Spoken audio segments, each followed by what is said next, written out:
Assalamualaikum warahmatullahi wabarakatuh. Saya Zuraida, CGP Angkatan 11 dari Kota Banjarmasin. Berikut saya akan menyajikan video tentang diseminasi budaya positif pada aksi nyata modul 1.4. Selamat menyaksikan. Assalamualaikum warahmatullahi wabarakatuh. Waalaikumsalam warahmatullahi wabarakatuh. Yang terhormat Ibu Pengawas SD Segugus Mawar Ibu Ngatini MPD, yang terhormat Ibu Kepala Sekolah SDN 06 Ibu Zuraida SPD, yang terhormat seluruh Dewan Guru dan staf SDN 06. Alhamdulillahirrabbilalamin. Puji syukur kehadiran Allah Subhanahu wa Ta'ala, di mana pada siang ini kita dapat berkumpul dalam kegiatan komunitas belajar sekolah mengenai diseminasi budaya positif dalam keadaan sehat dan tak kurang satu apapun. Baiklah, untuk mempersingkat waktu, izinkan saya selaku pembawa acara untuk membacakan susunan acara pada hari ini. Yang pertama yaitu pembukaan, yang kedua menyanyikan lagu Indonesia Raya, Mars Kayuba Imbai dan Mas Guru Penggerak, yang ketiga sambutan dari pengawas pembina Gugus Mawar, yang keempat penyampaian materi diseminasi budaya positif, yang kelima doa, dan yang keenam penutup. Baiklah, mari kita buka acara ini dengan mengucapkan basmalah. Semoga nantinya kegiatan ini dapat berjalan dengan lancar sampai akhir nanti. Kemudian acara selanjutnya yaitu menyanyikan lagu Indonesia Raya, Mars Kayuba Imbai dan Mars Guru Penggerak. Kepada hari ini dipersilakan untuk berdiri.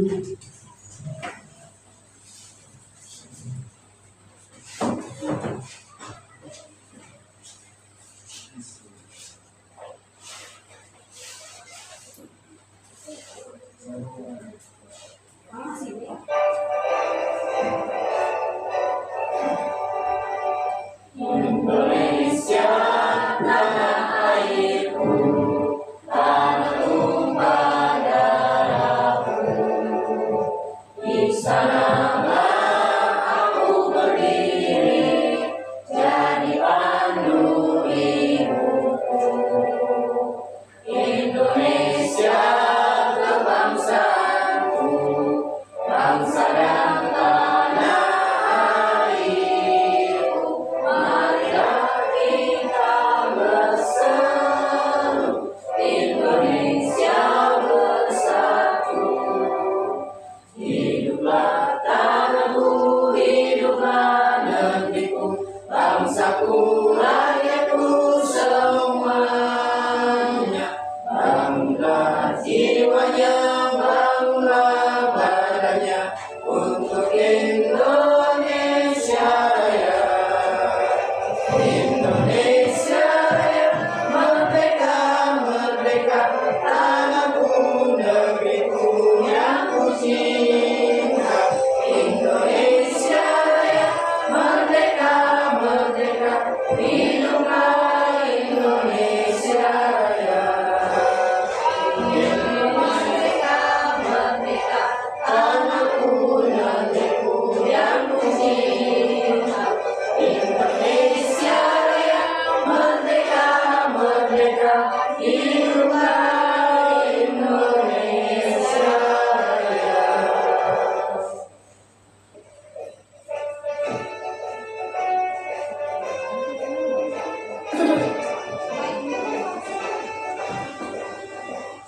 Bangun kota Banjarmasin, Kayuba Imbai terima nunggu, Sakinah kota kita nyaman.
rancang pembelajaran. Hargai potensi, tingkatkan prestasi, lahirkan profil pelajar Pancasila.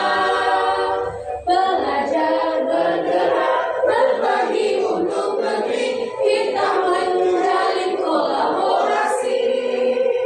Belajar, bergerak, berbagi untuk negeri, demi bakti pada Ibu Pertiwi.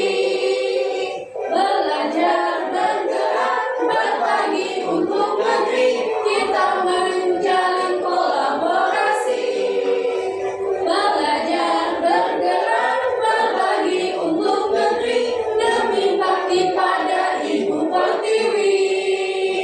Demi bakti pada Ibu Pertiwi.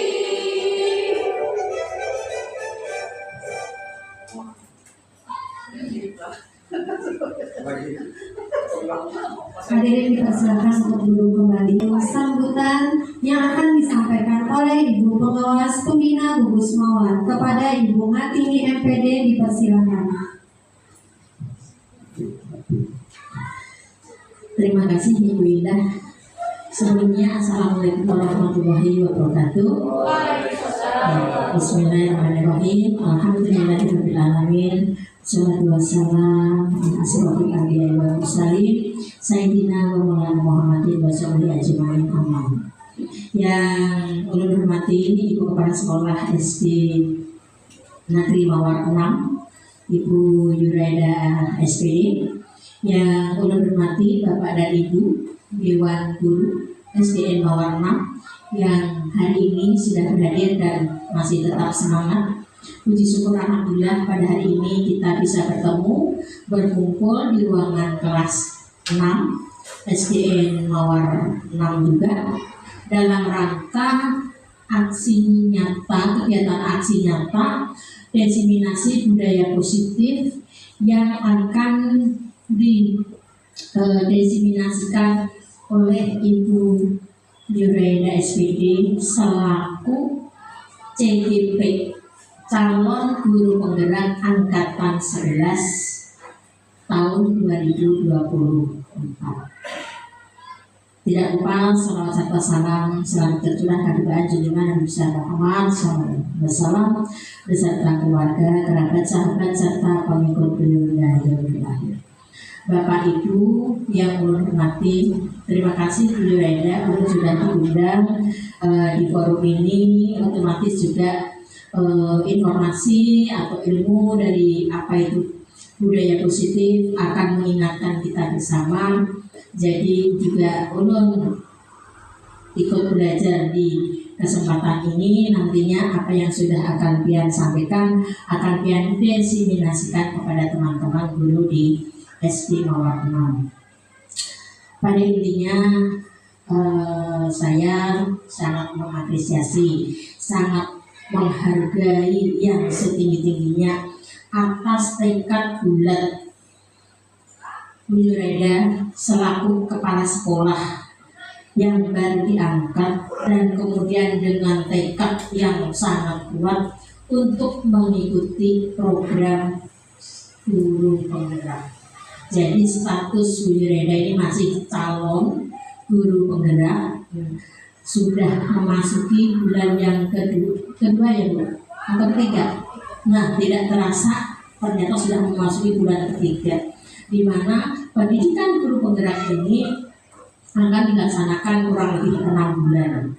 Dengan Bu Yuraida yang sudah menjadi kepala sekolah dan baru diangkat menjadi kepala sekolah ini punya motivasi yang tinggi, ini ulun harapkan akan menular kepada teman-teman yang belum tergerak hatinya untuk mengikuti program guru penggerak.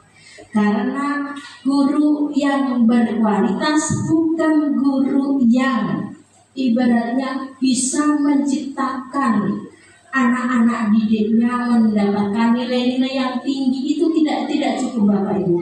Tapi seiring perkembangan waktu sekarang, guru yang berkualitas adalah guru yang satu mau belajar, hobinya belajar, salah satunya lewat program guru penggerak. Kemudian guru yang apa? Selain guru yang gemar belajar, guru yang pintar atau pandai berrefleksi, merefleksi dirinya untuk peningkatan kualitas pembelajaran. Salah satu indikator guru yang berkualitas adalah seperti itu. Banyak lagi indikator guru yang perlu ditingkatkan dari diri kita, Bapak Ibu ya. Makanya dengan ini saya sangat menganjurkan bagi Bapak Ibu yang belum mengikuti program guru penggerak, silakan kalau ada kesempatan SIM PKB sesekali ditengok, jangan dilihatkan saja. Siapa tahu yang diundang. Belum sangat mengharapkan Bu Dina segera menyusul, jangan kalah dengan Bu Jureda, ya. Tepuk tangan untuk biar semuanya. Iya, sangat ulun senang kalau guru-guru di wilayah Gugus Mawar ini berlomba-lomba untuk mengikuti guru penggerak, ya.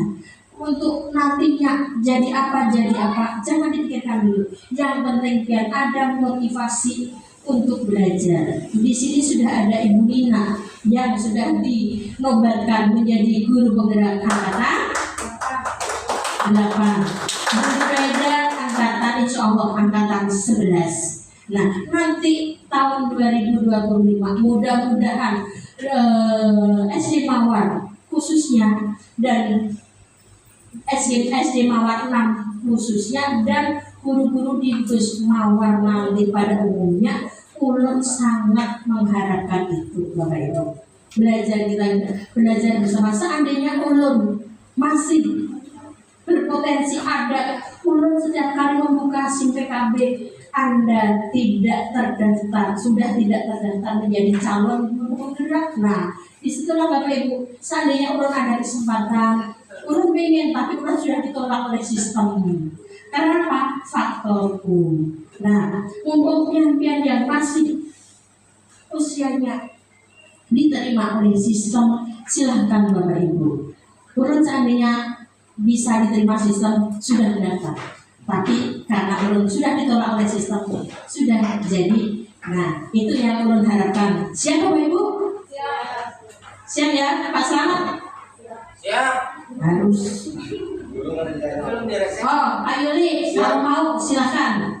Nah, jangan dulu. Nah, ini tidak ada untuk tanda jawab. Perlu menyampaikan, memotivasi. Ini Ibu Jureda ini adalah inspirasi. Menjadi inspirasi buat pian-pian. Walaupun aku sudah jadi kepala sekolah, tapi beliau punya tekad yang kuat untuk belajar lewat program guru penggerak. Ini yang perlu tekankan kepada pian-pian. Bu Nurul, Bu Maulida, Bu Dina khususnya ya. Kalau ada kesempatan silahkan lewat SIM PKB dibuka. Bu Dina ya juga. Bu Indah dong. Bu Dina sudah, Bu Indah juga harus semangat untuk mengikuti program guru penggerak dari guru yang lain, Jana dan Bu Kokon. Kalau ada kesempatan silahkan. Jadi jangan takut nanti jadi kepala sekolah, enggak apa-apa, belum tentu. Yang penting belajarnya itu ilmu, karena ulun yakin ilmu 6 bulan dari guru penggerak ini, pendidikan guru penggerak ini sangat bermanfaat untuk pian-pian. 1 poin sudah ulun sampaikan. Yang kedua, hari ini Bu Jureda akan sudah melaksanakan yang namanya aksi nyata diseminasi budaya positif. Budaya positif, budaya berasal dari budi dan daya, ya kan? Budi dan daya secara hierarkinya budi dan daya. Budi itu hasil pemikiran, nilai-nilai yang positif yang bisa diterapkan di sekolah. Ulun yakin pian-pian sudah melaksanakan budaya-budaya positif itu lewat tentunya program yang ada di KSP, kurikulum satuan pendidikan, program intrakurikuler, program co-kurikuler lewat pembelajaran proyek, dan yang ketiga program ekstrakurikuler. Nah, itu Bapak Ibu jalur-jalur atau sarana untuk penanaman budaya positif di sekolah kepada anak-anak kita yang nantinya berhubungan dengan kurikulum merdeka. Dalam hal ini adalah profil pelajar Pancasila, yang itu adalah tidak lain tidak bukan adalah penanaman karakter. Jadi matching kalau dihubung-hubungkan antara program guru penggerak dengan kurikulum merdeka, Bapak Ibu. Nah, itu ulun selaku pengawas pembina sekali lagi bangga, senang dengan di SD Mawar 6 Bu Juraida mengikuti program guru penggerak ini. Kita doakan sudah memasuki bulan ketiga, keempat, kelima, keenam tidak terasa berjalan lancar, dan akhirnya nanti dikukuhkan setelah melalui loka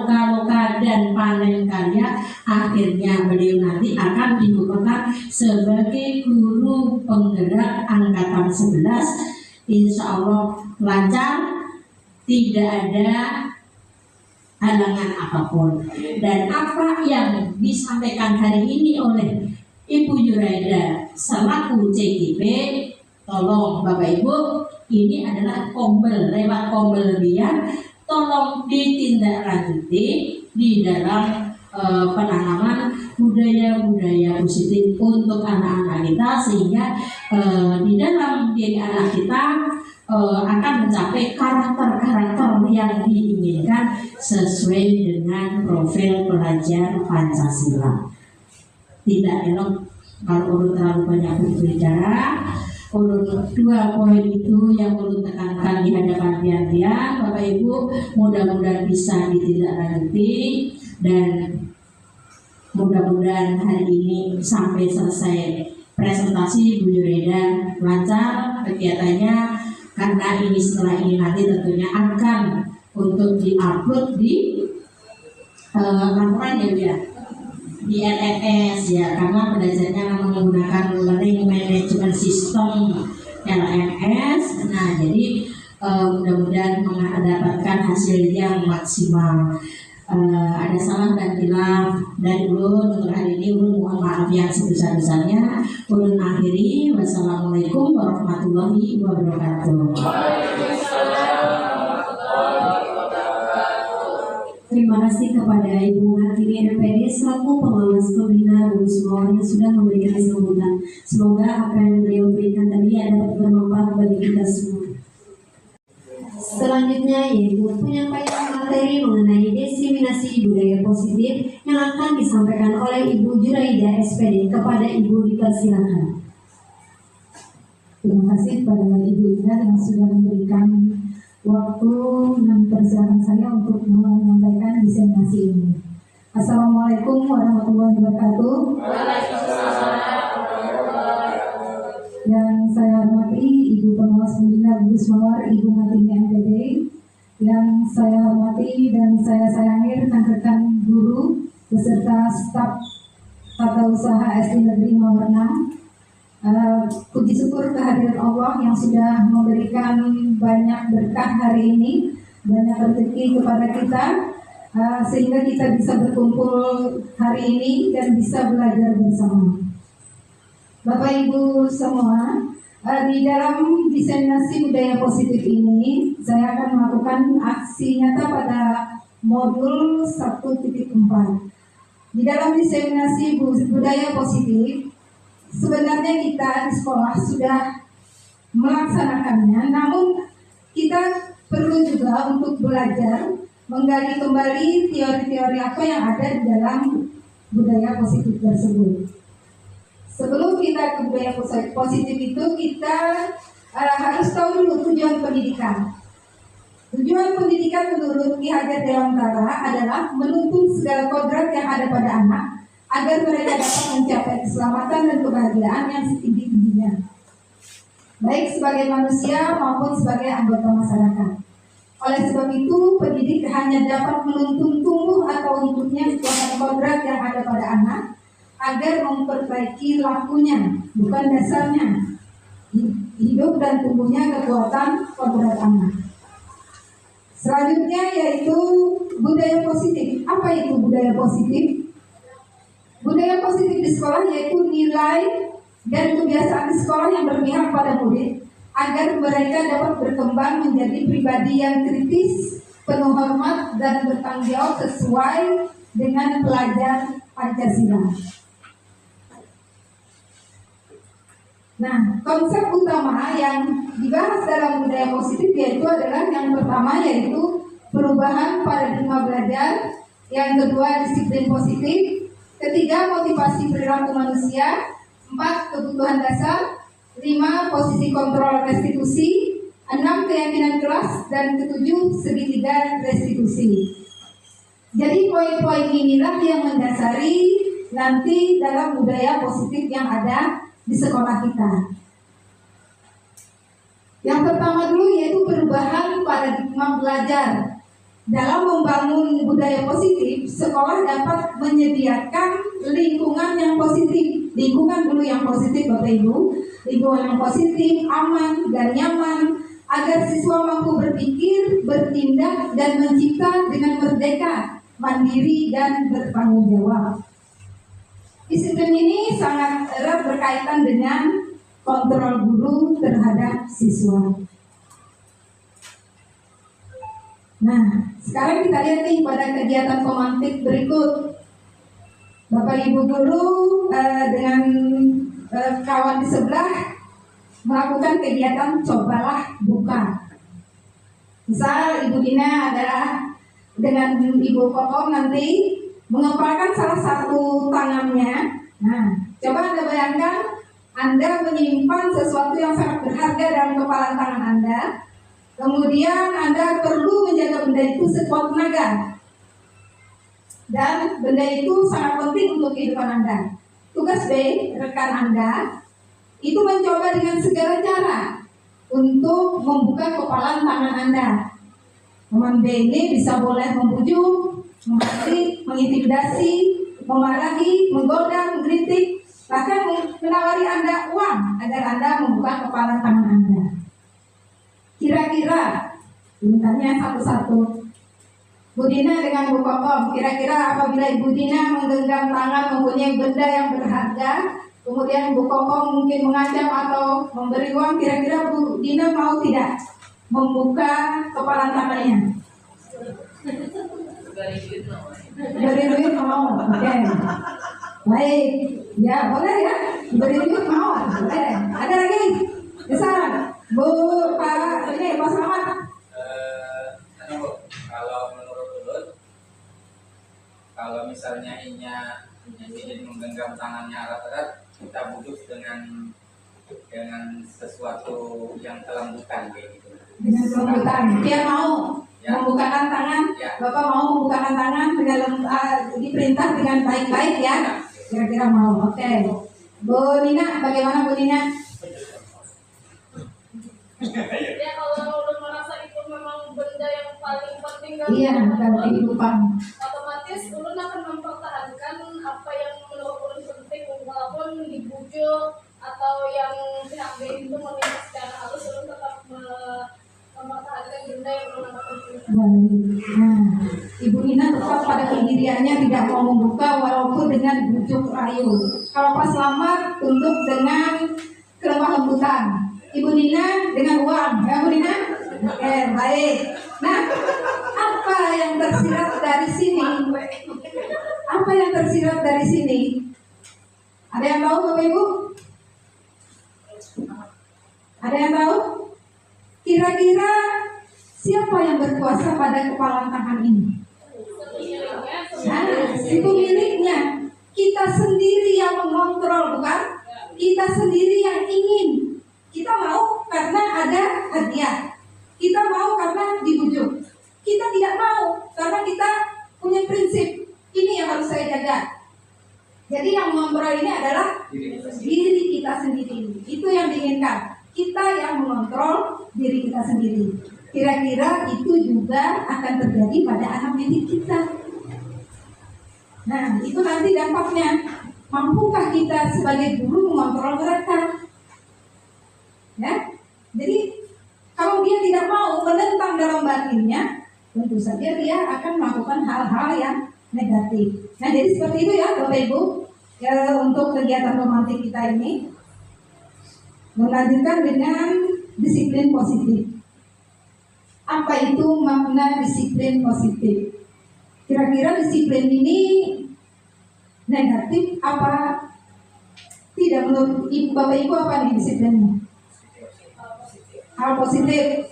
Baguskah disiplin ini? Bagus. Apakah disiplin itu berupa peraturan?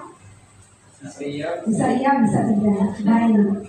Nah, kita lihat dulu di sini apa itu disiplin. Ternyata disiplin itu berasal dari bahasa Latin disiplina, yang artinya belajar. Ini membuat orang menggali potensinya menuju sebuah tujuan apa yang dia hargai. Namun dalam budaya kita, makna kata disiplin telah berubah menjadi sesuatu yang dilakukan seseorang pada orang lain untuk mendapatkan kepatuhan.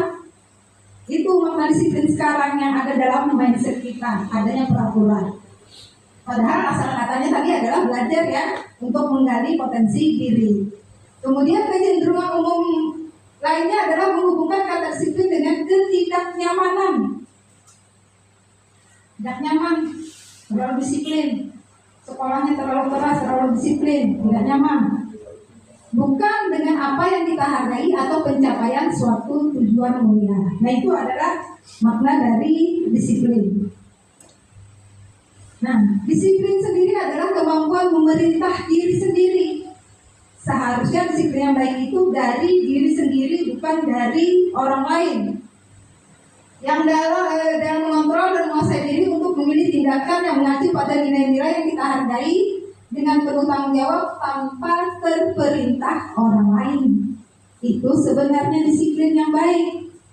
Nah, nilai-nilai yang kita hargai adalah nilai kebajikan, sifat positif manusia yang merupakan tujuan mulia yang ingin dicapai setiap individu, yaitu nilai-nilai dalam tentu saja profil pelajar Pancasila. Jadi itu yang kita inginkan dalam disiplin positif anak-anak didik kita. Nah, selanjutnya kita lanjutkan dengan kebutuhan dasar. Kebutuhan dasar manusia itu ada 5. Ada untuk survival, bertahan hidup.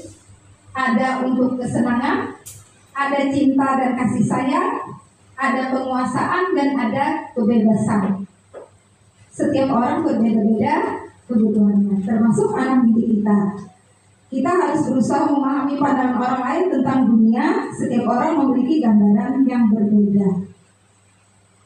Jadi kita harus tahu nih, apabila ada anak bermasalah, kita harus tahu apa kebutuhan dasar si anak yang belum terpenuhi, sehingga dia membuat ulah di sekolah kita, membuat ulah di dalam kelas. Nah, ini ada kasus nih, contoh kasus. Bapak Ibu coba lihat nih. Bu Yani, guru kelas TK kelompok A, sedang bingung menghadapi salah satu murid kelasnya yang bernama Bintang. Beberapa anak telah datang dan mengeluhkan bahwa Bintang sering mengambil paksa bekal makan temannya. Jika Anda menghadapi situasi seperti Bu Yani, apa yang Anda lakukan? Ada yang bisa berbagi? Bisa menjawabkan? Oke, silakan Pak Yuli. Pertama harus kita lihat dua anak ini dari latar belakangnya, apakah dia disamui oleh orang tuanya atau tidak. Kemudian setelah itu, mengapa si anak itu yang diambil bekalnya itu diam saja? Berarti ada hal-hal yang tertanam pada dirinya, ketakutan terhadap si Bintang tersebut. Sehingga karena rasa takut itulah membuat Bintang lebih leluasa untuk menghasilkan keinginannya. Jadi kita sebagai ibu guru atau sebagai bapak guru, kedua-duanya kita bisa pahami dan kita menyadarkan yang dengan cara yang baik untuk saya. Dan sebab-sebabnya harus kita lihat ke belakangnya apa, sebabnya kenapa Bintang sering melakukan hal-hal yang negatif. Baik, Kira-kira Bapak kebutuhan dasar hidup, kebutuhan dasar manusia ini yang belum terpenuhi dari bintang ini apa ya? Cinta dan kasih sayang. Cinta dan kasih sayang. Ya, baik. Nah, itu dari jawaban Mayuli. Ada yang berbeda? Ada yang berbeda? Beda Bapak Ibu? Nah, tadi ada 5 kebutuhan dasar manusia, ada bertahan hidup, ada kesenangan, ada cinta dan kasih sayang, ada kebebasan, dan ada penguasaan. Ada lagi? Karena lapar. Berarti yang tidak terpenuhi adalah bertahan hidup. Karena tidak disangui bekal sama orang tuanya. Bisa kan?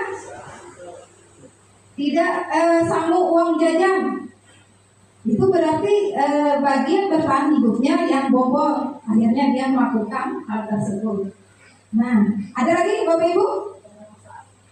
Ada lagi? Penguasaan. Oke, bagaimana yang penguasaan yang menurut? Mungkin anaknya merasa jago, Bu. Ya, Jadi mengganggu teman yang lain. iya, Sel. bisa.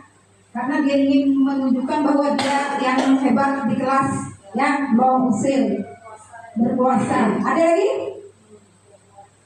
Cinta dan kasih sayang sudah, penguasaan sudah, kesenangan, ya, Bu Nina? Mungkin karena ada sebagai kawan yang tidak menemani, bisa mungkin jadi dia lebih hal yang negatif, tindakannya. Ya, mencari perhatian ya, mencari perhatian kepada teman. Karena pada puas. Tidak puas. Lalu Ya. menyenangkan dirinya dengan mengganggu teman yang lain. Baik.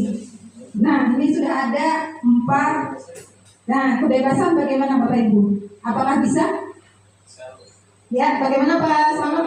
Kebebasan itu biasanya anak itu merasa dirinya suka-suka hati lalu kawannya diintimidasi itu. Iya. Kebebasan menurut. Ya, boleh. Nah, dari kasus ini bisa saja 5 hal ini menjadi penyebabnya. Bagaimana kita mengetahuinya? Yaitu dengan berkomunikasi dengan anak ini. Apa yang terjadi dengan dia? Nah, ini untuk bertahan hidup. Bintang bisa lapar karena tidak dibawakan bekal oleh orang tuanya. Nah, tadi cinta dan kasih sayang. Nah, Bintang lebih minta diperhatikan oleh temannya. Kalau berkuasaan tadi merasa hebat, ya menurutlah karena temannya merasa takut dan menuruti semua keinginannya.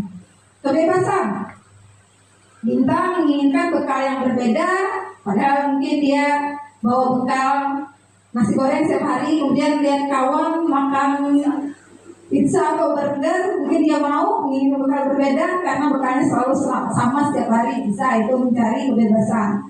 Untuk kesenangan, Bintang hanya iseng dan dia menikmati ekspresi wajah temannya yang kesal. Jadi ada bermacam faktor. Jadi ini bagian dari akar masalah, yaitu mencari tahu kebutuhan dasar dari anak, apa yang belum terpenuhi. Jangan ujung-ujung kita sebagai guru langsung memarahi mereka tanpa tahu apa yang sedang terjadi di rumah, apa yang terjadi dengan jiwa mereka. Jadi seperti itu ya Bapak Ibu, mudah-mudahan nanti kita semua bisa berubah, bisa memahami anak-anak didik kita. Baik, untuk melanjutkan kembali ini. Nah, yang keempat ini teori motivasi perilaku manusia. Jadi semua perilaku manusia itu memiliki tujuan. Apapun perilaku manusia, baik negatif atau positif, pasti punya tujuan. Mereka bersikap itu semuanya ada tujuannya. Nah, teori motivasi perilaku manusia ini yang pertama dulu adalah menghindari ketidaknyamanan atau hukuman. Biasanya timbul pertanyaan, apa yang akan terjadi jika saya tidak melakukannya? Ini motivasi dari eksternal ya, apabila ada hukuman. Kemudian yang kedua, untuk mendapatkan imbalan atau penghargaan dari orang lain. Biasanya akan timbul pertanyaan, apa yang saya dapatkan apabila saya melakukannya? Ini juga motivasi dari eksternal, dari luar. Nah, yang ketiga, untuk menjadi orang yang mereka inginkan dan menghargai diri sendiri dengan nilai-nilai yang mereka percaya, melakukan sesuatu karena nilai yang mereka yakini dan hargai. Nah, ini yang bagus, motivasi dari internal dari diri sendiri. Lanjut lagi. Nah, hukuman dan konsekuensi atau sanksi. Nah, ini ada kasus lagi Bapak Ibu, kita diskusikan sama-sama nih. IPA kurang menguasai pelajaran matematika, sehingga pada saat pelajaran tersebut berlangsung, dia lebih banyak berdiam diri atau menggambar buku pelajarannya. Pada saat guru matematikanya Pak Seno menanyakan pertanyaan, IPA menjadi gugup dan tak sengaja menjatuhkan tasnya dari kursi, serta tiba-tiba menjadi gagap pada saat berupaya menjawab. Seluruh kelas pun tertawa melihat perilaku IPA yang berbicara tergagap dan terkejut tersebut. Pak Seno saat itu membiarkan teman-teman IPA mentertawakan IPA yang tergagap dan malu luar biasa, dan malahan minta IPA untuk maju ke depan dan berdiri di kelas sambil menunjuk hidungnya karena tidak bisa menjawab pertanyaan Pak Seno. Kelas makin gaduh dan anak-anak pun tertawa melihat IPA di kelas memegang ujung hidung. Nah, kira-kira apakah Bapak Ibu setuju dengan tindakan Pak Seno terhadap IPA? Mengapa? Apa alasannya kalau setuju? Kemudian, menurut Bapak dan Ibu, tindakan Pak Seno terhadap IPA adalah sebuah hukuman atau konsekuensi? Mengapa? Ada yang bisa jawab, Bapak Ibu? Ya, silakan Pak Slamet. Setujukah dengan tindakan Pak Seno terhadap IPA? Tidak setuju. Baik, alasannya Pak? Alasannya kalau menurut Don itu semakin membebani pikiran atau membuat dia menjadi lebih malu di depan. Nah, lebih down lagi mentalnya. Baik. Nah, kira-kira itu hukuman atau konsekuensi yang diterapkan oleh Pak Seno ini, Pak? Konsekuensi yang harus diterima IPA ya, karena dia tidak bisa menjawab. Bukan hukuman. Bukan. Oke. Mengapa Bapak memilih itu konsekuensi? Konsekuensi karena dalam pembelajaran itu kan ada timbal balik, dia perlu konsentrasi, gurunya perlu memberikan materi, maka itulah konsekuensi dari anak yang tidak memperhatikan ketika ada pertanyaan dari gurunya. Baik. Ada lagi Bapak Ibu yang berbeda dengan Pak Slamet. Pak Slamet ini menganggap adalah sebuah konsekuensi, bukan hukuman. Ya, silakan Bu Nina. Bu Nina setuju atau tidak dengan tindakan Pak Seno terhadap IPA ini dulu? Yang pastinya tidak setuju Ya. dengan kasus yang Pak Seno lakukan ini. Ya. Kemudian itu dikarenakan tindakan Pak Seno itu betul-betul membuat mental anak menjadi lebih minder, Bu. Ya, menjadi orang yang gagal ya. Jadi orang yang gagal, dan mungkin itu akan berlanjut pada hari-hari berikutnya, dia jadi takut pada pembelajaran pakai kemungkinan. Kemudian apakah itu sebuah hukuman konsekuensi? Menurut ini adalah sebuah hukuman, karena kalau konsekuensi itu ada persetujuan antara si A dan si B ini, maksudnya dua pihak ini tahu apabila ininya melakukan suatu kesalahan, dia sendiri yang tahu konsekuensinya itu apa untuk kesalahan tersebut. Tapi kalau di kasus ini tadi, ini langsung Pak Seno menunjuk memberi hukuman bahwa si IPA ini langsung berdiri ke depan kelas seperti itu. Kan masih belum ada persetujuan dari IPA-nya, jadi menurut itu adalah sebuah hukuman, bukan konsekuensi.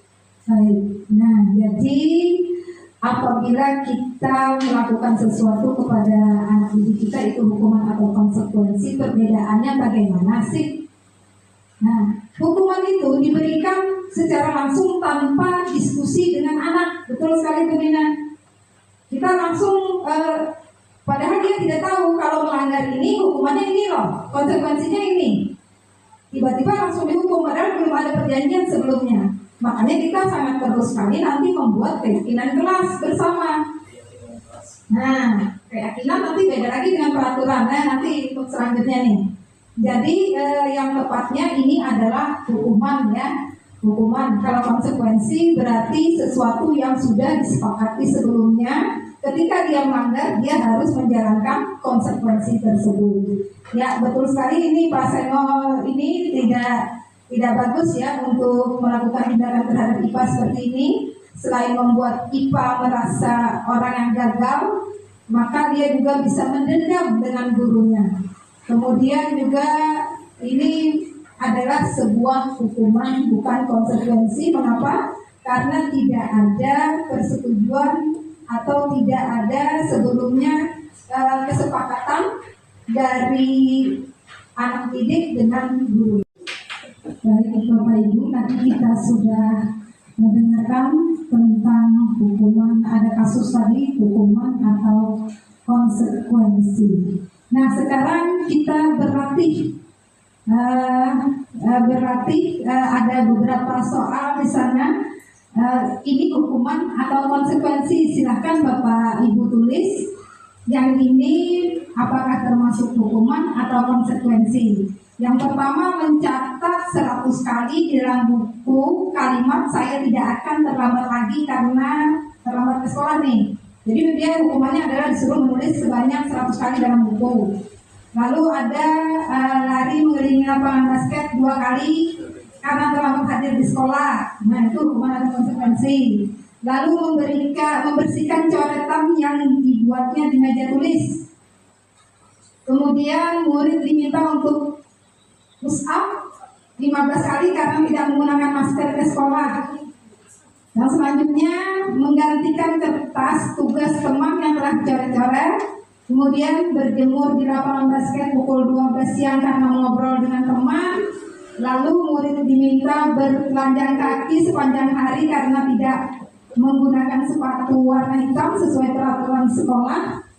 Kemudian berdiri di depan kelas sambil mengangkat kaki 1 karena tidak bisa menjawab pertanyaan. Membersihkan tumpahan air di meja tulis karena tersenggol pada saat belajar. Kehilangan 10 menit jam istirahat untuk mengerjakan tugas karena terlambat. Lalu duduk di bangku pinggir lapangan pada jam istirahat karena mencederai teman saat bermain di lapangan. Lalu terlambat hadir di pembelajaran 15 menit dan diminta untuk tinggal 15 menit sesudahnya. Yang berikutnya lagi, lari mengelilingi lapangan basket 2 kali karena terlambat 10 menit untuk pelajaran PJOK. Terakhir, membersihkan WC sekolah karena mematahkan pensil kawannya. Nah, Bapak Ibu silahkan kira-kira yang mana menjadi hukuman atau konsekuensi.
Ada yang sudah, Bapak Ibu?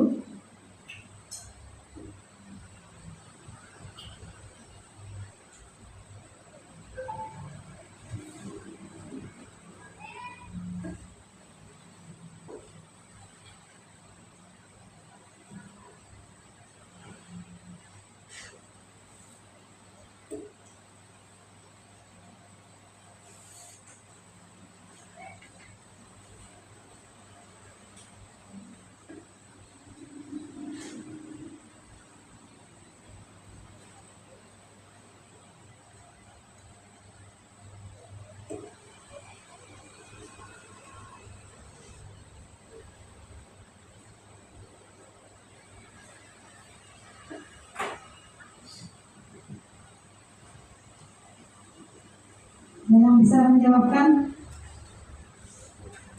Bergiliran saja. Dari Bu Nurul bisa? Silakan Bu Nurul. Yang pertama Ya, silakan. Yang pertama mencatat 100 kali dalam buku dengan kalimat saya tidak akan terlambat lagi. Kesalahannya adalah karena terlambat ke sekolah. Menurut lo ini termasuk konsekuensi Bu? Konsekuensi. Lebih ke hukuman, masih ragu-ragu berarti ya antara hukuman atau konsekuensi. Karena 100 kali Iya. dan kemudian yang kedua ini lari mengelilingi lapangan basket karena terlambat di sekolah, menurut lo hukuman. Oke, dua aja dulu. Kalau lanjut Bu Nina, nanti kita lihat sama-sama. Membersihkan coretan yang dibuat di meja tulis, menurut lo itu konsekuensi. konsekuensi. Kemudian menurut diminta untuk push up 15 kali karena tidak menggunakan masker sekolah, itu menurut lo hukuman. Hukuman. Oke, lanjut Pak Randy. Hukuman.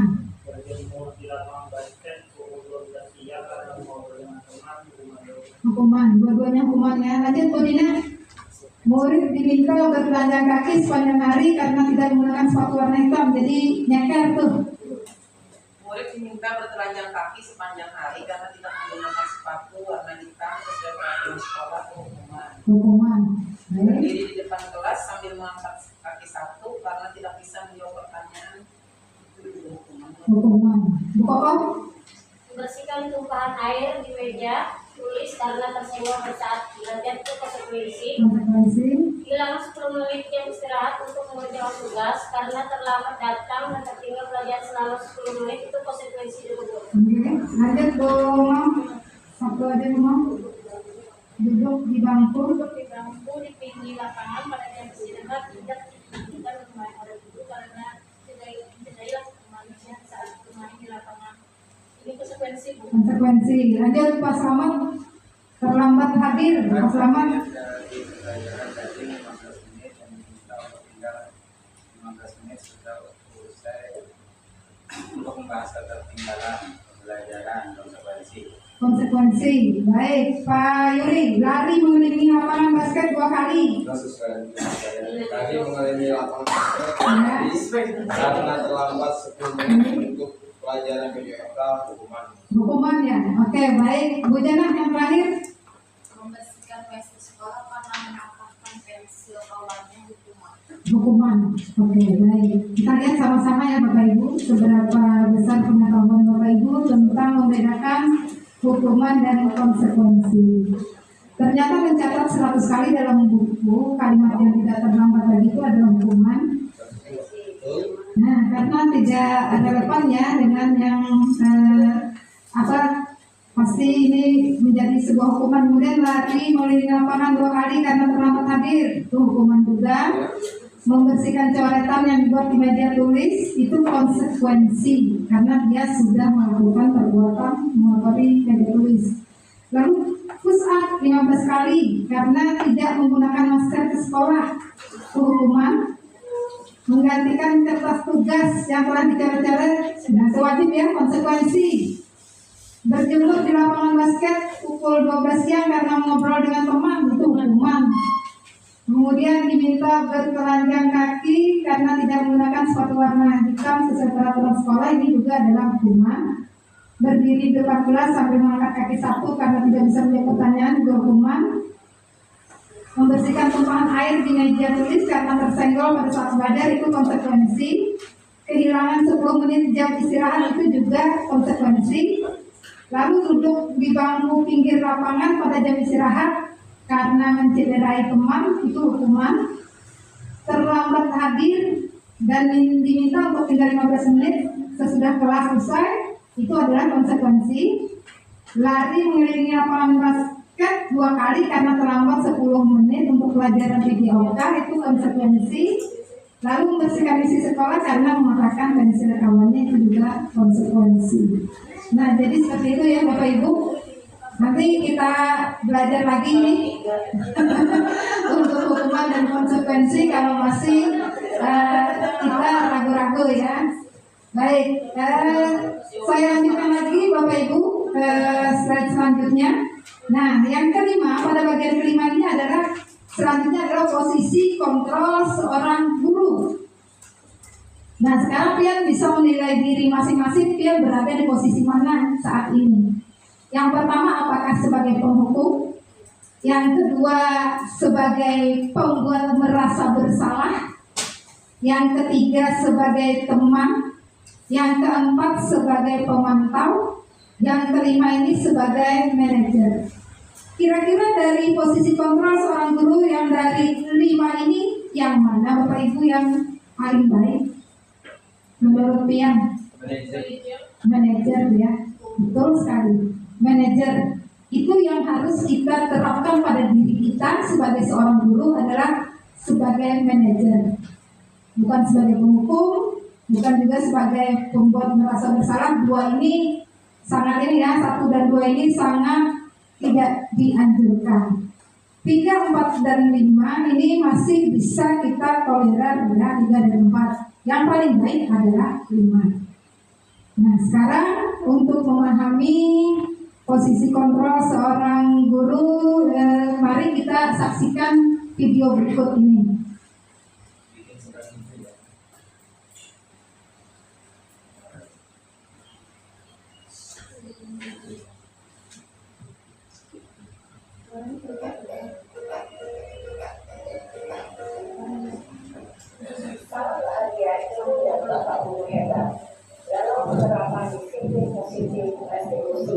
Salah satu program yang dikembangkan adalah 5 posisi kontrol. 5 posisi kontrol dalam restitusi adalah proses perjalanan seorang pendidik agar dapat mengenali dirinya. Pada video kali ini, kita akan membahas tentang 5 posisi kontrol yang dikembangkan oleh Diane Lawson dan contoh penerapannya.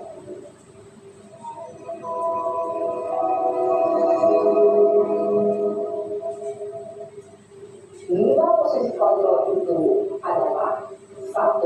Posisi penghukum, 2. Posisi pembuat merasa bersalah, 3. Posisi teman, 4. Posisi pemantau atau monitor, dan 5. Posisi manajer. Untuk lebih memahami kelima posisi tersebut, mari kita saksikan kasus Naren yang terlambat hadir 20 menit di sekolah dan melihat bagaimana kelima posisi kontrol dalam menghadapi masalah tersebut.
Posisi penghukum biasanya berbicara dengan nada tinggi, menghampiri, menunjuk-nunjuk, menyakiti, dan menyindir. Hukuman bisa berupa fisik maupun psikis. Ibu dan bapak guru hebat. Dampak yang terjadi pada murid ketika guru berada pada posisi penghukum adalah murid cenderung akan memberontak, bahkan menyimpan dendam.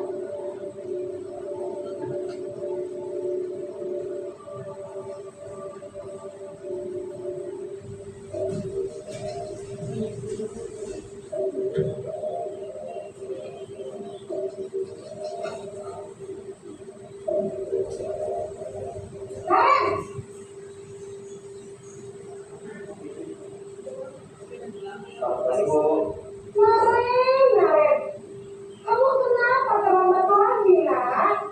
Ya Tuhan,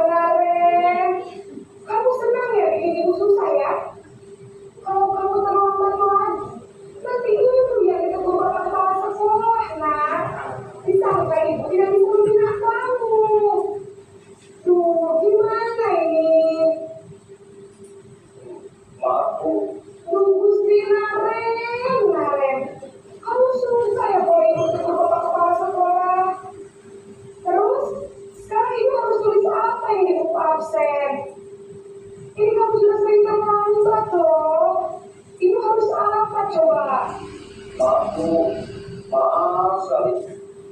Ya sudah, lain kali jangan bikin ibu susah lagi ya nak ya. Ibu tidak akan kuat lagi kalau kamu begini terus. Bisa jantungan kalau ibu bikin bapak kepala sekolah. Ayo cepat, Maaf ya Bu, maaf sekali. Posisi pembuat rasa bersalah berbicara dengan nada tenang, cenderung lembut. Namun kata-kata yang mengantarakan membuat murid merasa menjadi orang yang gagal, memandang buruk dirinya sendiri, merasa tidak berharga, dan tidak sanggup membahagiakan orang lain. Ketika guru mengambil posisi pembuat rasa bersalah, murid akan menganggap dirinya yang bersalah dan ia akan menyimpan emosi negatif tersebut di dalam dirinya.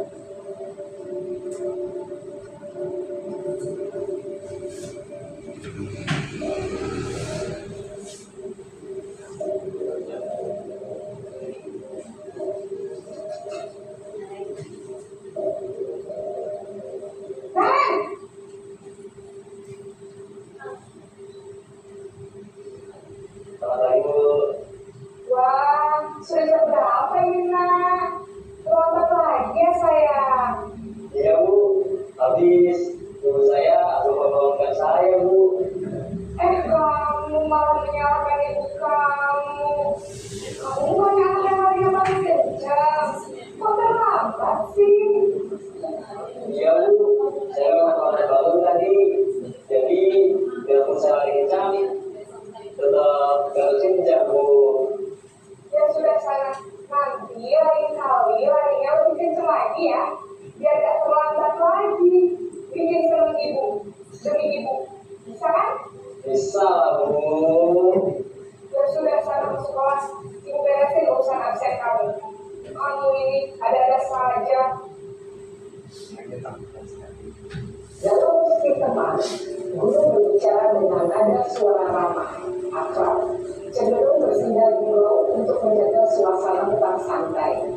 Murid akan merasa senang, aman, dan akrab dengan guru. Identitas yang tercipta adalah identitas sukses atau berhasil. Namun, perlu diingat, karena ini masih dorongan eksternal, maka ada faktor ketergantungan dari murid kepada orang tertentu.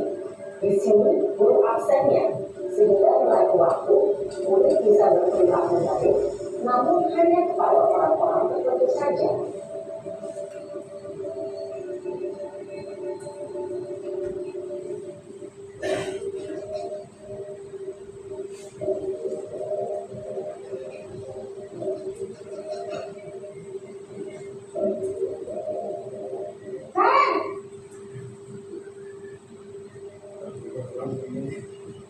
Selamat Bu. Naren, apa peraturan sekolah kita tentang jam berapa kita harus masuk sekolahnya? Kita harus di sekolah jam 7 Bu. Iya betul, sekarang sudah jam 7.20. Naren sudah tahu konsekuensinya jika terlambat hadir. Paham Bu, saya harus tinggal kelas pas jam istirahat selama 20 menit. Iya benar, konsekuensinya demikian. Jadi nanti jam 9.30 pas istirahat, kamu harus tinggal di kelas, kerjakan tugas tambahan untuk ketinggalan kelas ya. Baik Bu. Posisi pemantau mengandalkan penghitungan atau data untuk mengontrol murid. Guru mengarahkan murid.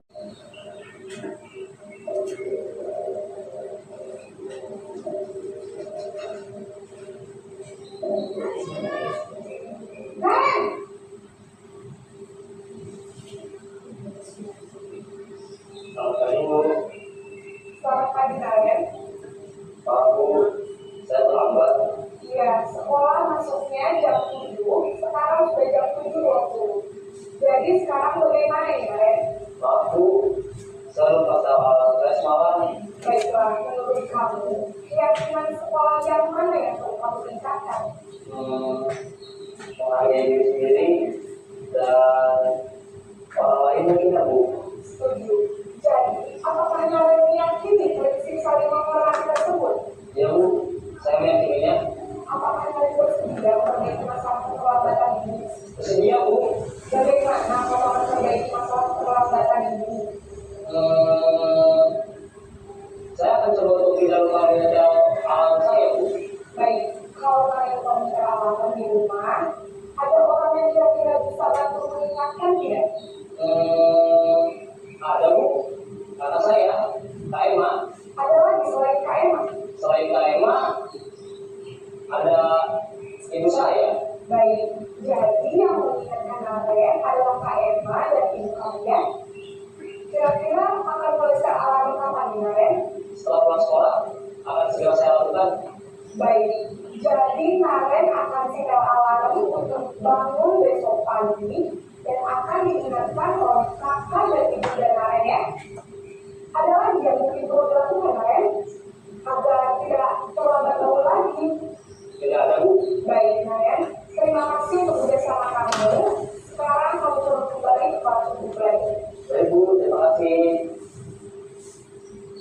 Posisi manajer adalah posisi kontrol yang disarankan untuk membimbing murid memiliki sikap disiplin yang positif, yaitu murid yang mandiri, bertanggung jawab, dan dapat memecahkan masalah. Tujuan dari posisi ini adalah agar murid dapat berefleksi atas tindakannya. Guru akan dengan terus memberikan pertanyaan-pertanyaan bermakna, sehingga membuat murid dapat belajar dari kesalahannya dan mencari sebuah solusi untuk menyelesaikannya. Ibu dan Bapak Guru hebat, setelah mengamati adegan kelima posisi kontrol tadi, kira-kira posisi mana yang paling ideal? Posisi mana yang dapat menunjang motivasi intrinsik murid? Ya, tentu posisi manajer. Posisi ini memang posisi ideal dan perlu dipuji setiap murid. Pada posisi inilah, guru dapat menerapkan disiplin positif dan berpihak pada murid yang memerdekakan murid. Perjalanan seorang pendidik tentunya tidak mudah untuk sampai pada posisi seorang manajer. Namun, tujuan kita pasti, yaitu menciptakan murid-murid yang mandiri, merdeka, dan bertanggung jawab. Semoga penggambaran 5 posisi kontrol yang telah diperlihatkan ini dapat menjadi ajang refleksi bagi kita semua, agar dapat terus mengasah dan menerapkan disiplin positif yang memerdekakan murid. Mari terus berlatih dan bersemangat. Selamat menerapkan. Salam dan bahagia Ibu dan Bapak Guru hebat. Bapak Ibu, itu tadi 5 sisi kontrol yang harusnya kita miliki, yang harus kita tanamkan itu adalah yang posisi manajer ya Bapak Ibu. Kita lihat di sini mengapa untuk penghukum itu dan pembuat merasa bersalah itu membuat ini identitas menjadi gagal, itu juga motivasi dari eksternal. Ini akan menimbulkan hasil memberontak, pendendam, menyalahkan orang lain untuk penghukum. Sedangkan pembuat merasa bersalah itu akan menyembunyikan atau menyangkal atau berbohong. Untuk selanjutnya yang masuk dalam kontrol positif, teman dan pemantau juga termasuk yang positif ya, identitas yang sukses. Namun dia masih termasuk motivasi eksternal. Mengapa jadi motivasi eksternal? Karena dengan posisi teman, hasilnya anak akan menjadi ketergantungan. Kemudian sebagai pemantau, anak juga akan menyesuaikan ya, bila diawasi baru dia bisa mengerjakan dengan baik. Yang paling baik adalah sebagai manajer, mengontrol diri sendiri. Ini adalah motivasi intrinsik yang sangat disarankan kita sebagai pendidik. Nah, yang ini nanti akan menghasilkan untuk menguatkan watak dan karakter anak. Baik, Bapak dan Ibu, selanjutnya yaitu adalah keyakinan kelas. Keyakinan kelas itu adalah nilai-nilai kebajikan atau prinsip-prinsip universal yang disepakati bersama secara universal, lepas dari perbedaan agama, suku, negara, dan bahasa. Menurut Gosen 1998, suatu keyakinan yang yang akan lebih memotivasi seseorang dari dalam atau intrinsik. Seseorang akan lebih bersemangat untuk menjalankan keyakinannya daripada hanya sekedar mengikuti peraturan. Nah, ini keyakinan kelas ya. Apa bedanya dengan peraturan kelas? Kita bikin di kelas dengan peraturan. Ternyata peraturan itu isinya cuma larangan, dilarang tanpa dari menyadari dari dalam oleh si anak. Peraturan kelas hanya mempengaruhi sedikit saja sifat anak yang baik gitu ya. Kalau keyakinan kelas itu akan membuat sesuatu menjadi lebih besar lagi, nilai positifnya lebih besar lagi, yang akan menimbulkan lingkungan positif dan akhirnya menjadi budaya positif di dalam sekolah kita. Lanjutkan lagi.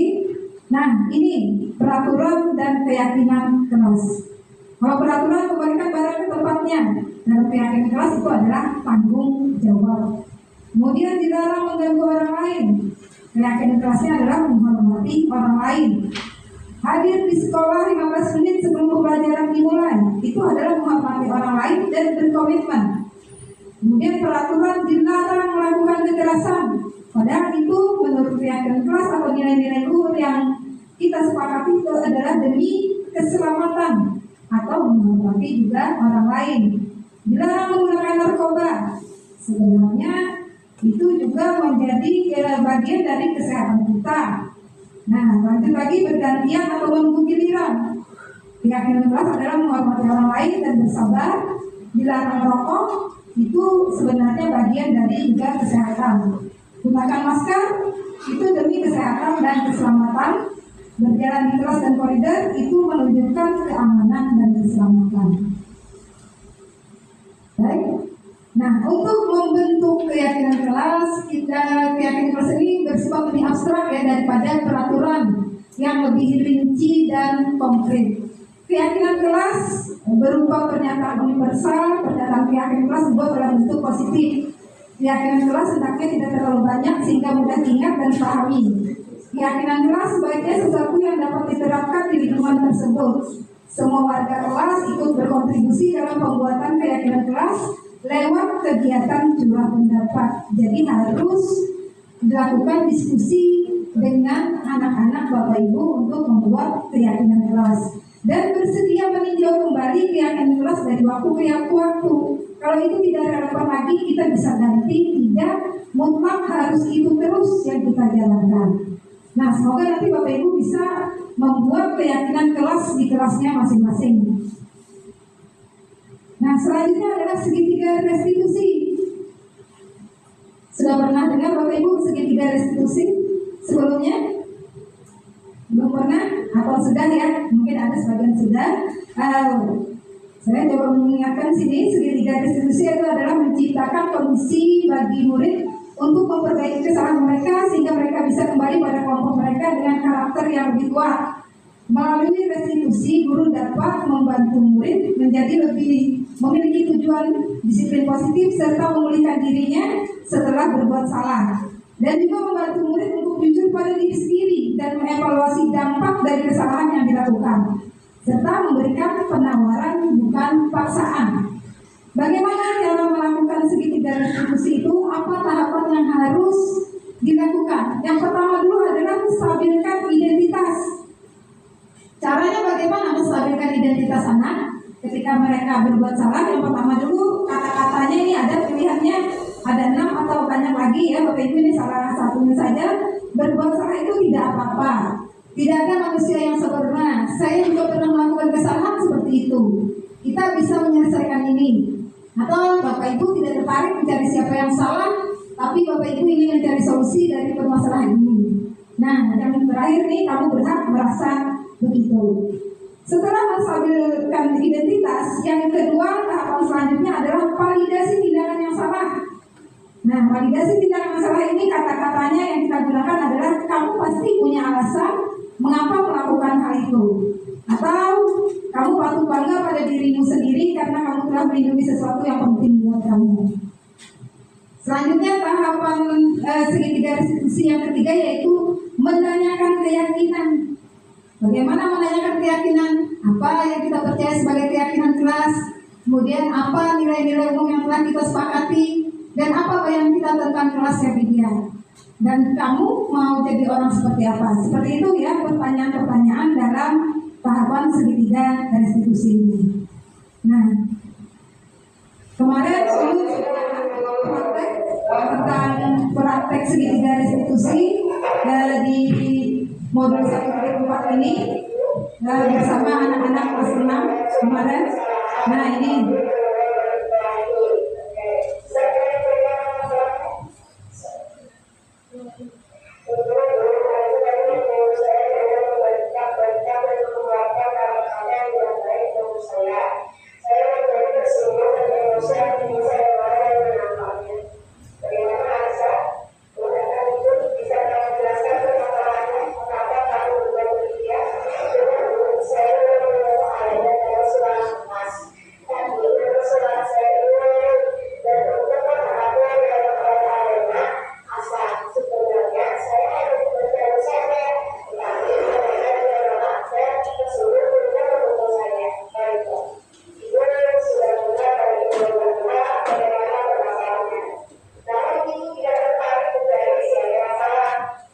stabilkan identitas dulu.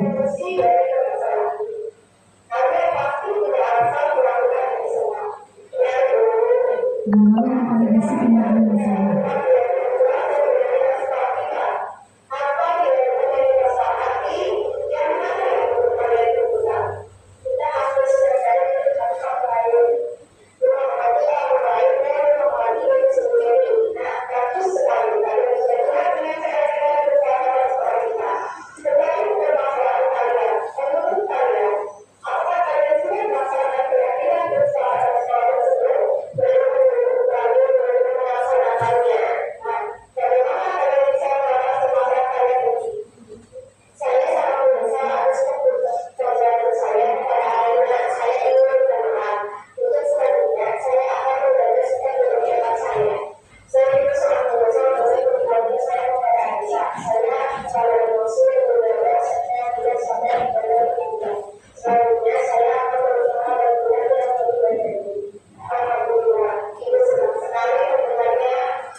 Baik Bapak Ibu, itu yang sudah saya lakukan pada waktu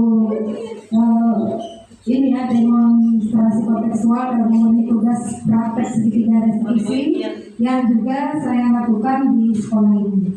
Jadi Bapak Ibu, demikian yang bisa saya sampaikan. Mudah-mudahan hal ini bisa membuat perubahan, mungkin tidak besar, tapi kita mengambil langkah bagi diri kita sendiri untuk membuat satu perubahan bagi anak-anak didik kita.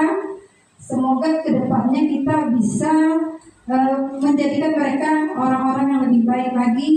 Kita sebagai guru juga bisa memberikan sesuatu yang bermakna bagi mereka di masa depan. Jadi yang diingat itu adalah oleh anak-anak di masa depan itu bukan seberapa hebat pian mengajar atau seberapa pintar pian menjadi guru, tapi yang diingat anak-anak di masa depan nanti adalah bagaimana pian memperlakukan mereka ketika berada di sekolah. Itu yang paling mereka ingat. Itu yang akan menjadi kenangan mereka. Jadi Bapak Ibu, seyogianya kita sebagai guru itu singkatan ya Bapak Ibu, digugu dan ditiru, maka sudah sebuah keniscayaan kita harus menjadi orang yang memberikan contoh teladan yang baik. Nah nanti belum minta umpan balik dari kegiatan diseminasi ini dari yang semua, minta nanti dikumpulkan kembali ini. Jadi sampai di sini dulu Bapak Ibu, terima kasih sekali atas perhatian dan kerjasamanya. Terima kasih juga kepada Ibu Martini yang sudah menemani sampai akhir acara destinasi ini. Mudah-mudahan kita selalu diberkahi dan selalu diberi keselamatan, kesejahteraan, dan umur yang panjang. Amin. Wabillahi taufiq wal hidayah. Wassalamualaikum warahmatullahi wabarakatuh.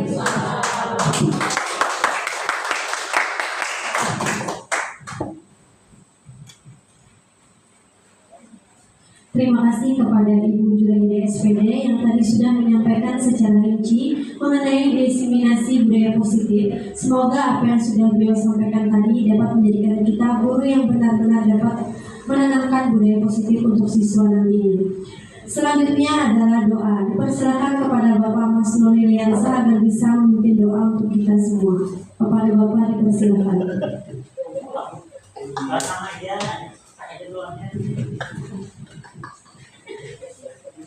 إلى حضرة النبي المصطفى صلى الله عليه وسلم سيكون له الفاتحة.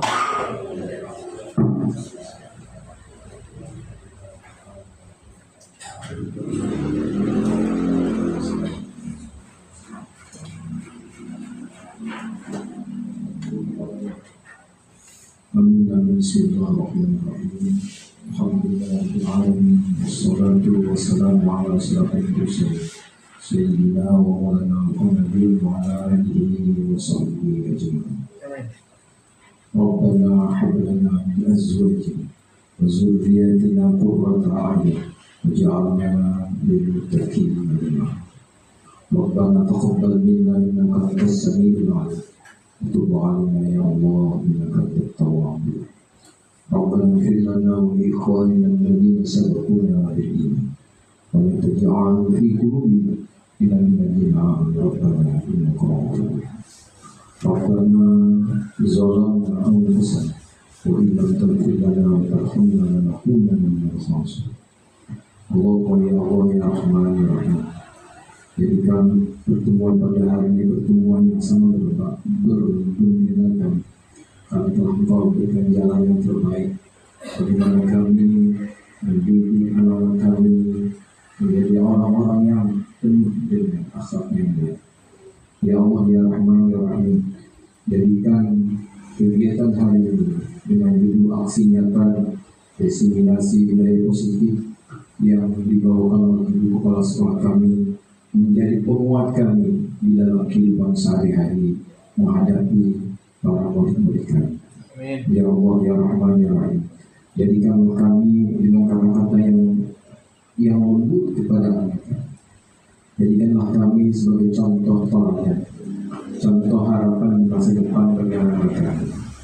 Mudah-mudahan pertemuan ini senantiasa apa yang kami hadirkan, apa yang kami perbuat hari ini kau kabulkan. Amin ya rabbal alamin. Rabbana atina fid dunya hasanah wa fil akhirati hasanah wa qina adzabannar.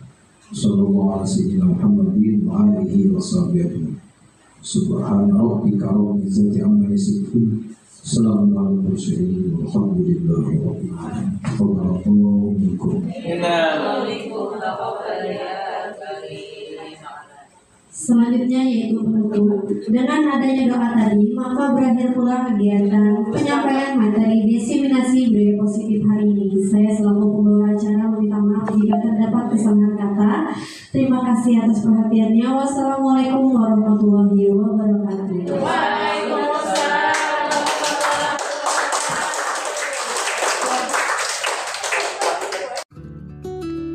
Berikut testimoni dan refleksi dari pengawas pembina Gus Mawar dan juga rekan sejawat SD Negeri Mawar 6.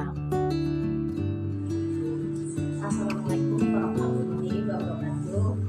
Nama saya Natini, pengawas pembina Gus Mawar. Mohon izin pada kesempatan ini saya menyampaikan testimoni tentang kegiatan aksi nyata yang dilakukan oleh salah satu calon penggarap di Gus Mawar, tepatnya Ibu Juraida SPD, seorang kepala sekolah di Gus Mawar. Alhamdulillah hari ini kegiatan diseminasi tentang disiplin positif sudah terlaksana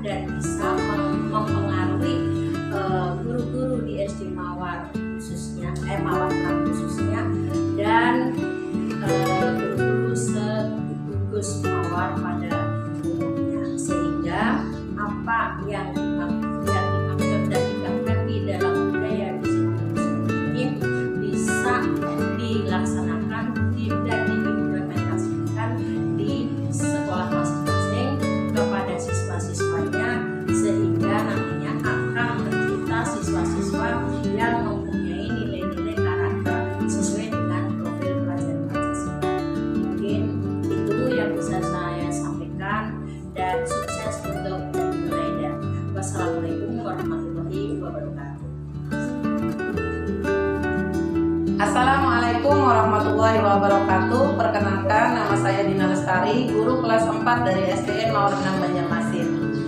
Hari ini saya ingin menyampaikan umpan balik kegiatan diseminasi budaya positif yang telah disampaikan oleh Ibu Raida SPD pada hari Selasa 20 Agustus 2024. Yang pertama yaitu PEX atau kenyataan.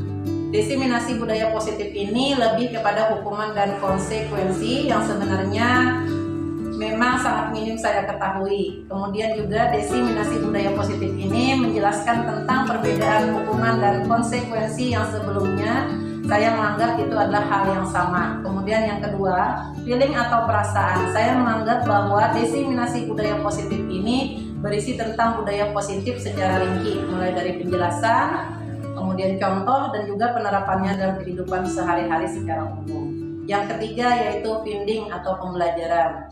Sangat memberikan manfaat tentang diseminasi budaya positif, yang mana materi ini berisi tentang yang pertama yaitu perilaku disiplin positif, yang kedua kebutuhan dasar manusia, yang ketiga keyakinan kelas, dan lain sebagainya. Yang keempat, future atau penerapan. Setelah mendapatkan pembelajaran ini, saya akan berusaha untuk menjalankan dan juga menerapkannya di kelas, yang mana selama ini banyak sekali kekurangannya dari apa yang sudah saya dapatkan. Terima kasih. Wassalamualaikum warahmatullahi wabarakatuh. Assalamualaikum warahmatullahi wabarakatuh. Perkenalkan, nama saya Dina. Hari ini saya ingin memberikan umpan balik kegiatan diseminasi budaya positif yang telah dilakukan Ibu Raida selaku calon guru penggerak angkatan 11. Baik, hari ini umpan balik yang saya berikan yaitu menggunakan model KKN, di mana yang pertama yaitu kenyataan. Adapun kenyataan yang saya terima saat diseminasi budaya positif yaitu dapat menambah wawasan dan pengetahuan saya tentang apa itu budaya positif yang dapat diterapkan di sekolah kami. Kemudian berkaitan juga dengan perilaku budaya disiplin positif, segitiga restitusi, mengetahui kebutuhan perilaku manusia, dan lain sebagainya. Yang kedua itu perasaan saya mengikuti kegiatan diseminasi budaya positif ini tentunya sangat senang dan bersemangat untuk menerapkan budaya positif tersebut di sekolah. Yang ketiga yaitu pembelajaran yang saya dapatkan dari kegiatan diseminasi ini adalah budaya positif ini dapat dan harus ditanamkan di sekolah karena merupakan nilai kebajikan yang menjadi suatu karakter yang bagus untuk diterapkan di sekolah kami. Kemudian yang keempat yaitu penerapan. Hal yang kedepannya yang ingin saya terapkan adalah saya ingin memperbaiki diri saya agar dapat menerapkan kegiatan budaya positif ini di lingkungan sekitar dan menghadapi permasalahan yang ada di sekolah dengan melakukan langkah yaitu segitiga restitusi. Terima kasih. Wassalamualaikum warahmatullahi wabarakatuh. Assalamualaikum warahmatullahi wabarakatuh. Perkenalkan, nama saya Indah Putri Handayani. Saya guru kelas 5 di SDN Mawar Menang Kota Banjarmasin. Saya juga selaku rekan sejawat dari Ibu Raida SPD, calon guru penggerak angkatan 11. Di sini saya akan melakukan umpan balik dari kegiatan diseminasi budaya positif. Yang pertama, pada kegiatan ini dapat memberikan dorongan kepada siswa untuk lebih maju, dan melalui kegiatan diseminasi budaya positif ini dapat menambah wawasan karena guru bukan hanya menghukum, tetapi juga bisa menjadi orang yang bisa memberikan dampak positif kepada siswa. Yang kedua, perasaan saya yaitu sangat senang karena kegiatan ini dapat menambahkan ilmu yang positif serta mendidik siswa sesuai dengan filosofi Ki Hajar Dewantara bahwa mendidik dan mengajar adalah proses memanusiakan manusia. Yang ketiga, dengan memahami 5 definisi disiplin kontrol guru, artinya dapat melaksanakan kegiatan yang menanamkan budaya positif. Yang terakhir, semoga nantinya dalam penerapan ini saya dapat menerapkan disiplin positif di sekolah sesuai dengan pemaparan materi yang sudah disampaikan. Kepada Ibu Juraida, semangat terus untuk mengikuti kegiatan calon guru penggerak. Assalamualaikum warahmatullahi wabarakatuh. Demikian tadi video tentang budaya positif di sekolah saya. Terima kasih sudah menyaksikan. Ayo tergerak, bergerak, dan menggerakkan.